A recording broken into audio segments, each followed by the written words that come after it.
প্রতিকূল আবহাওয়ার কারণে যারা এইচএসসি পরীক্ষা দিতে পারেননি তারা চট্টগ্রাম বোর্ডের সাথে নির্ধারিত দিনে অভিন্ন প্রশ্নে পরীক্ষা দিতে পারবেন বলে জানিয়েছেন শিক্ষামন্ত্রী আ.ন.ম এহসানুল হক মিলন। বিকেলে জাতীয় সংসদে চলমান এইচএসসি ও সমমান পরীক্ষার বিষয়ে ৩০০ বিধিতে কথা বলেন মন্ত্রী।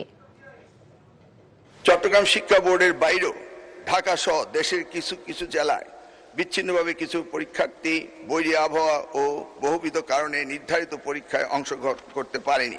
প্রতিকূল আবহাওয়া কিংবা সংশ্লিষ্ট অনিবার্য কারণে যারা চলমান এইচএসসি ও সমমান পরীক্ষা 2026 এর কোনো বিষয়ে অংশগ্রহণ করতে পারেনি, তারা চট্টগ্রাম শিক্ষা বোর্ডের ইতিমধ্যে স্থগিত হওয়া সংশ্লিষ্ট বিষয়ে অভিন্ন প্রশ্নপত্রে শিক্ষা মন্ত্রণালয় কর্তৃক নির্ধারিত একই তারিখে ওই সময়ে পরীক্ষায় অংশগ্রহণ করতে পারবেন।